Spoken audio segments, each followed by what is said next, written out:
क्या नाम है भाई आपका?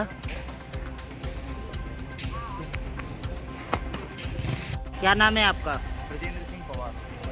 विजेंद्र भाई, आप आज जनसुनवाई में आए हैं, जी क्या कुछ कारण? सर, कारण ये है हाँ। कि मसला नंबर 350 जो राजस्व के रिकॉर्ड में दर्ज है अभी, हम्म।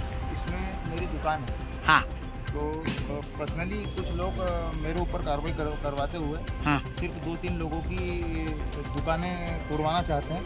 हाँ। बाकी और भी लोगों के 300 मकान और कम से कम 40 से दुकानें हैं उनकी, उन पर कोई अतिक्रमण का नहीं करना चाह रहा है वो।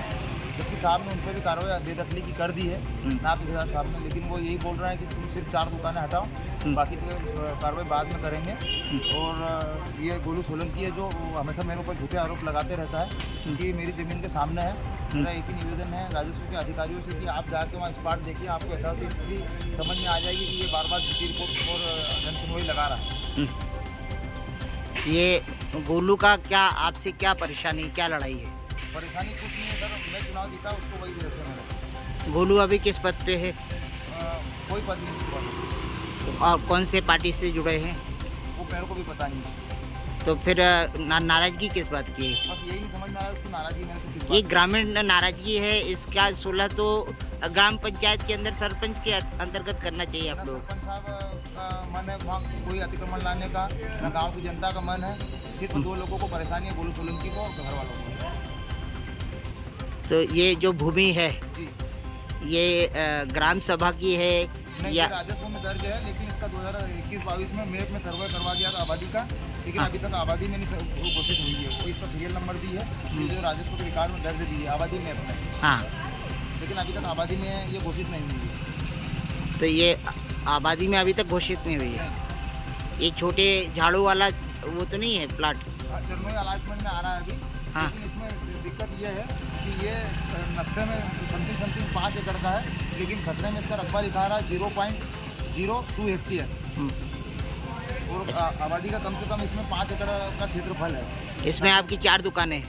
मेरी एक दुकान है और हाँ। अन्य लोगों की भी दुकान है जो गरीब लोग हैं जिनका 1-2 एकड़ जमीन है और रोजगार कर रहे हैं। हाँ। मैं अधिकारियों से यही दरख्वास्त करना चाहता हूँ कि हमको रोजगार हमारा से नहीं छीने। सरपंच से क्या बात हुई आपकी इसको सरपंच लेकर? साहब बिल्कुल मना बोलते हैं कि अपने गाँव में कोई ज़रूरत नहीं है अतिक्रमण की, ना गाँव वाले कोई आने को तैयार है इनके साथ। सिर्फ ये मेरे को पता नहीं कौन सा देश के कारण मेरी दुकान है और सिर्फ 4 दुकानों को हटाना चाह रहा है। कौन कौन है ये दोनों? परिवार रोहित सोलंकी और उसके परिवार वाले। अच्छा, तो आपने जिला प्रशासन को गुहार लगाई है? जी क्या उनने क्या आश्वस्त कर दिया आपको? जी, उन्होंने बोला कि हटाएंगे तो सबकी हटाएंगे, नहीं तो 4 लोगों की नहीं हटाएंगे। पर मेरा कहने का मतलब ये है कि सर वहाँ अतिक्रमण की ज़रूरत ही नहीं है। अभी एक आदमी की शिकायत के ऊपर पूरा गाँव कैसे बर्बाद करती जो 100 साल पुराना गाँव है। नहीं, वो तो बर्बाद होगा आप लोगों की आपसे शिकायत में, तो ये कुछ न कुछ तो समीकरण, क्योंकि शासन की भूमि है और शासन की चरनोई भूमि पर आप लोगों ने आबादी बसा ली। आप आबादी वाले क्षेत्र को छोड़कर आप उन चीज़ों को भी ख़त्म कर रहे हो जिसमें पशुधन जिंदा रहता है। नहीं सर, ये 100 साल पुराना गाँव है पूरा बना हुआ, वहाँ मकान भी 100 साल पुराने बने हुए हैं। तो फिर चरनोई की भूमि कहाँ से हो गई? सर वही अभी तक सरकार ने इसमें मैप से आबादी का सर्वे भी करवाने के बाद में भी उसको अभी तक आबादी में मैप में दर्ज नहीं किया है। ऐसा कोई आजकल का गांव नहीं है सर, 100 साल पुराना गांव है। मतदाता है ना आप लोग तो? जी मतदाता है ना। ठीक ठीक। कौन सा गांव है आपका? बकराड़ा। बखराड़ा। आपका शुभ नाम? ब्रजेंद्र सिंह पवार।